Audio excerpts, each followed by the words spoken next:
kiongozi kamili na si mwingineo yule, na endapo ukinifuatilia zaidi nitakata shingo yako na kumaliza uhai wako.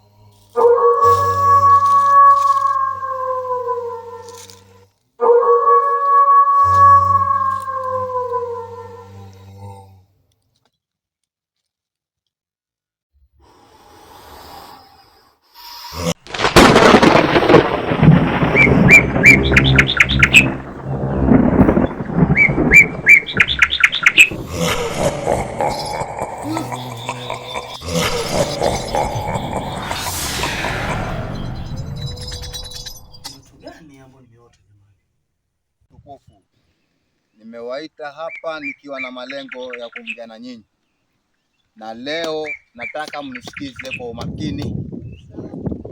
Kwenye himaya yangu ya Mbuyu Mweusi na watu wanakeuka sheria. Kuna watu wanakeuka sheria kwenye himaya yangu, na kuanzia leo huyo binti aliyekeuka sheria lazima atafutwe.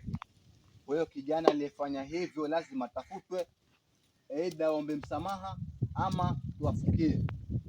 Na hiyo ni adhabu nimetoa mimi, lazima uchisini.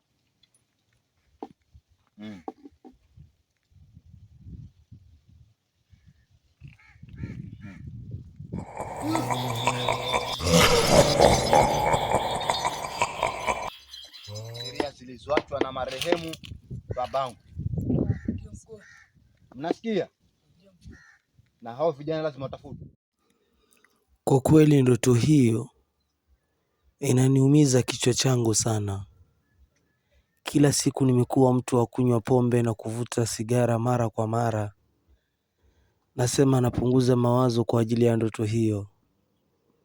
Kwa kweli naumia kichwa changu sana.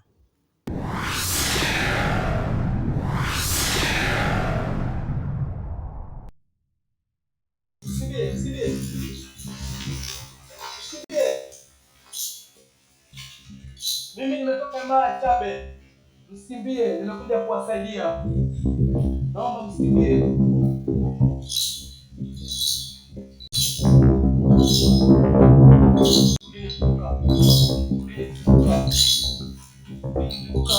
Mimi ninakuja kuwasaidia. Nimetoka Mara Chabe.